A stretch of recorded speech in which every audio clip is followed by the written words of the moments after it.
Right, everyone, welcome back to another episode of the F124 Drive Career with Toro Ross. This is part number 20 today for the Monaco Grand Prix, Season 2, round number 4. If you missed the previous episode at Imola, then I recommend you go and check that one out before seeing this one, because spoiler, Mark decided for us to stay out under a safety car. Everyone else pitted. I was only saved by a red flag, which eventually got me 5th place. So, first points of the season there, thank goodness. But I mean, yes, if it wasn't for that red flag, I'd be finishing stone dead last. Now, R&D wise, I'm not actually making any purchases in this episode because we are saving those points for the Canada, that's out next week. We've got quite a few major upgrades. There's a major drag reduction there, major weight redistribution upgrade as well.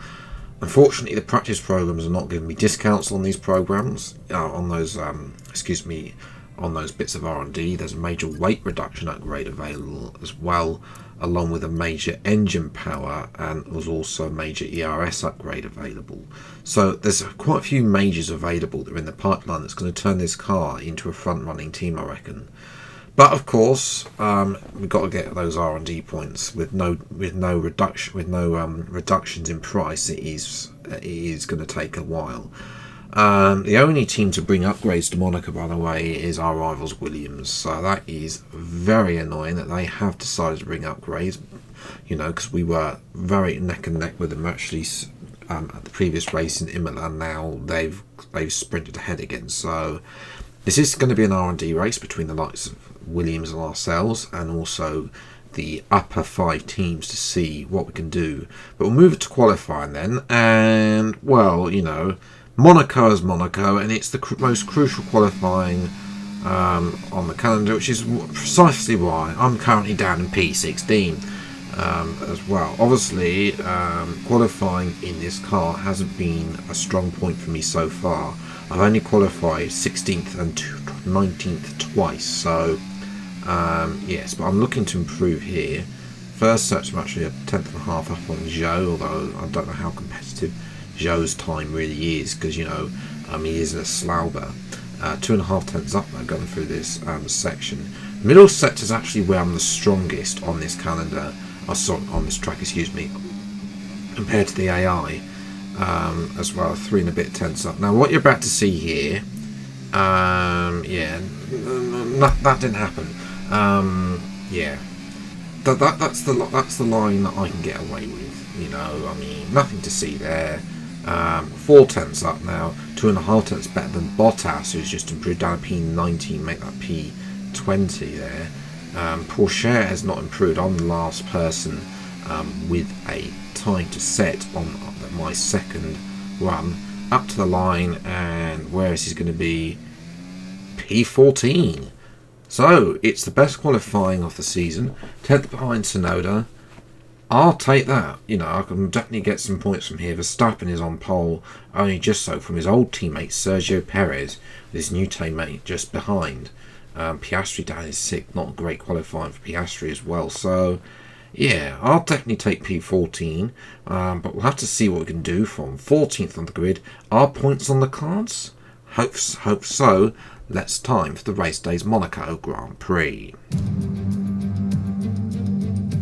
A proper road race, and in the true meaning of the word. That's how Mr. Monaco, the late great Graham Hill, once described this iconic event. The cars we drive have come a long way in the intervening half-century, but we still race on those same public roads beside the Mediterranean. There is no victory more coveted than that of the Monaco Grand Prix. The astonishing Circuit de Monaco is, for all intents and purposes, virtually unchanged since its inaugural race back in 1929. The faster cars of today ensure the 19 corners past the casino and along the seafront remain as thrilling as ever.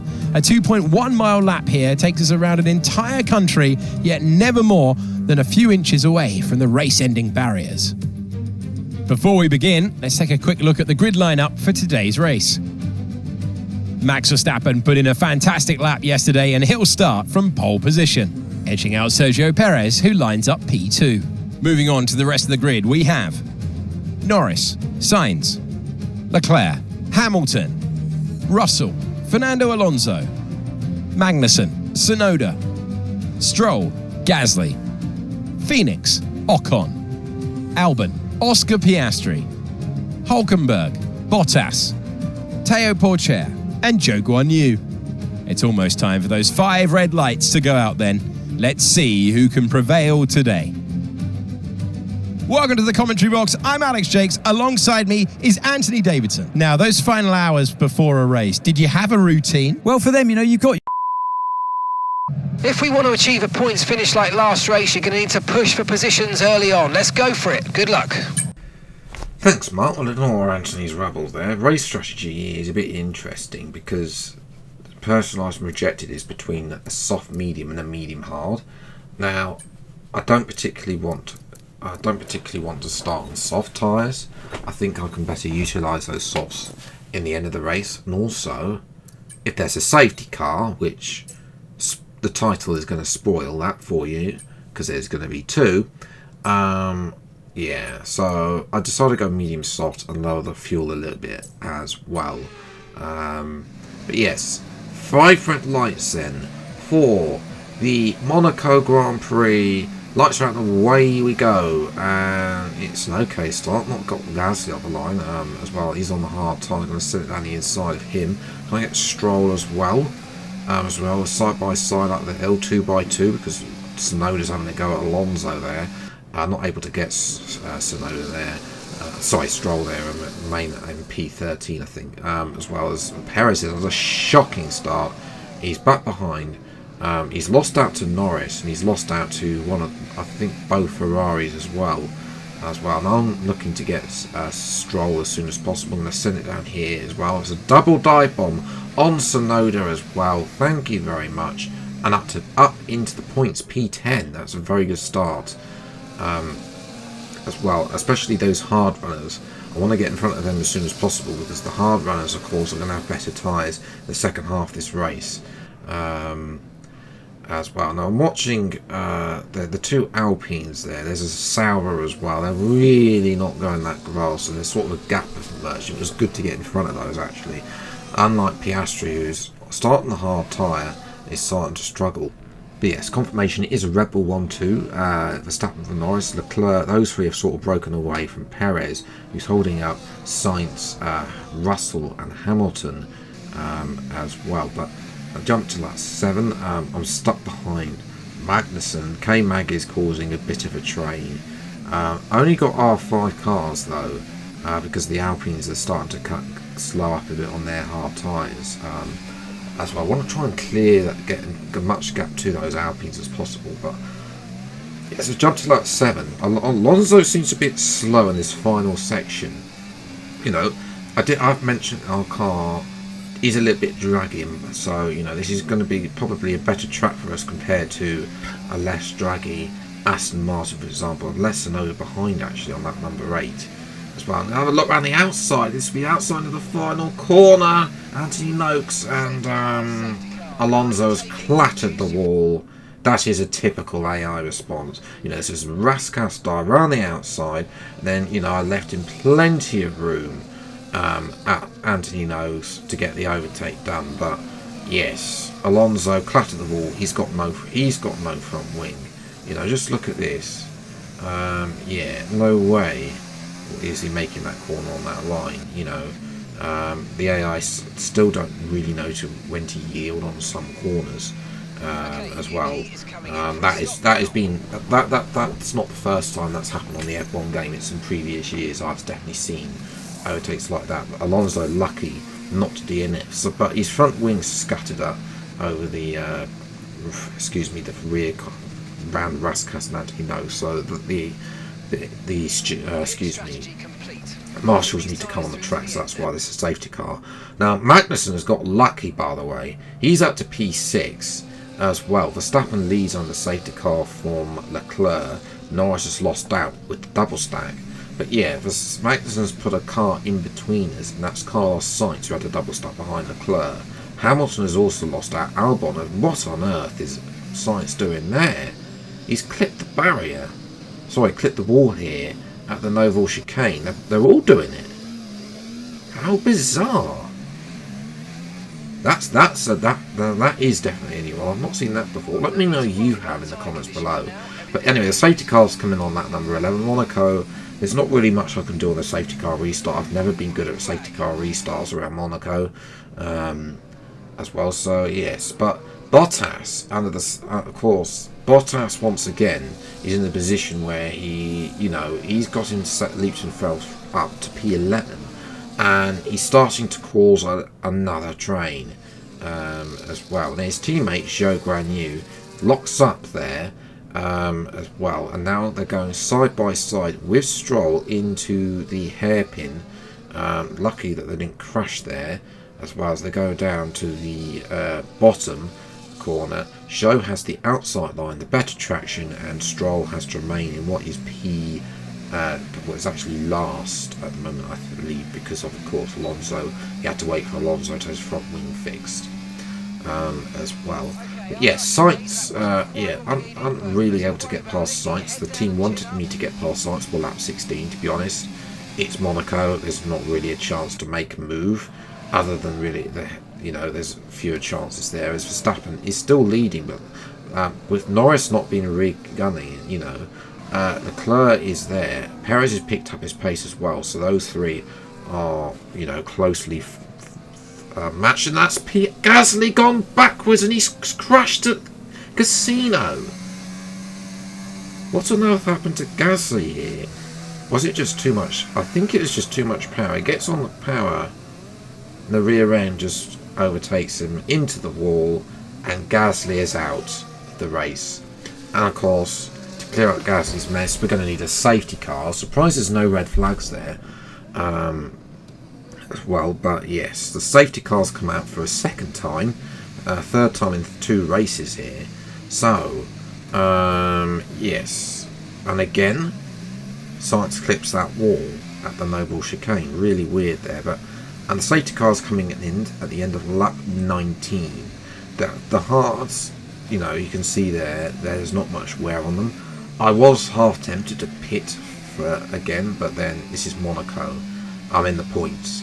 If I was outside the points, I'd probably risk it for possibly a set of softs as well, and see if I can make some moves as well. What's happened to Tsunoda here? There was a yellow flag, and yes, Yuki is out of the race. That's such a shame for him. We jumped to lap 22. I'm still stuck behind Sainz and Magnussen. To be fair, Magnussen's pace isn't actually too bad. Magnussen's on a very good roll as well, because he scored points. I'm going to send it around the outside of Sainz into Raskas, but Sainz colours that move off into Antino, so I'm not able to get past. That's my best chance of overtaking Sainz so far. Around the outside here, but a little bit too deep, I think, actually. If I was closer to Sainz, like I was on Alonso, I was able to get that move done. I tried again on lap number 23, but not able to. Again, Sainz is wise to that move and is able to cover me off. And that, yeah, is unfortunate, because that is it. Unable to get Sainz here into the slightly too far back on this final lap, to be fair, as well as the tyres start to increase. And that is P8, which I would definitely take P8 in Monaco. It's points, it's more points on the board, which is exactly what we need in a team that's in that bottom basement battle. But yes, I'd love Tsunoda to be up here as well, especially if some of the teams get their act together. Verstappen in the end winning then from Leclerc, Perez. Russell holds off Lap Norris this time, unlike in Suzuka. Magnussen gets more points for Haas, as does Albon for Williams. So those two, are the ones to point out. Another disappointing weekend for Lewis Hamilton. He's only P9. Tsunoda and Gasly are both failed to finish. In terms of the standings then, Verstappen has a 28-point lead then over Leclerc. He's starting to run away again with his championship, like it in season 1. Russell up to P3 ahead of Lando Norris. As well, those two battling for P3 and 4.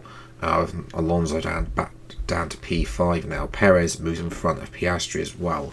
In terms of the constructors, Haas are right there.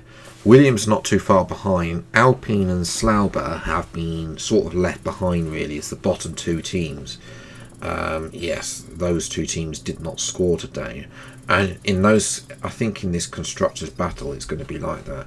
Pace a little bit better than last week, but still not enough. Yes, I don't know if we're going to hit our target of 81, but there we go. Recognition still 51.49. Sonoda, of course, DNF for the second week in a row. No wonder he's thinking about the durability upgrades. And it was a good. We got all 4 of the specialists done as well, which yes, that is nice to see as well. Now, one thing to note: for the start of the next episode, we've got another secret meeting to go to. Yes, will it be McLaren? Fingers crossed. You'll have to wait until next week to find out which team it is as well, because it's not Sauber again. I can tell you that now. But yes, there we go. That is another race done. More points on the board. More points from Magnussen though. Yes, he's on. Past 2 races, both of us have scored points as well. Albon's there or thereabouts as well. But this could be. It's finely balanced at the moment. We need Sonoda up here as well. Double point score for RB would be absolutely fantastic. We start moving away. We'll try and earn that at the next race at Canada, which I don't. Yeah, it used to be a good track for me. Slightly less so in recent games. So I'll have to wait and see about that. But that's where I'm going to leave it today's video. If you have enjoyed, leave a like, subscribe, and leave the channel. See plenty more F124 driver videos. Until the next video, then. I'll see you next time. Take care, enjoy your day, and goodbye.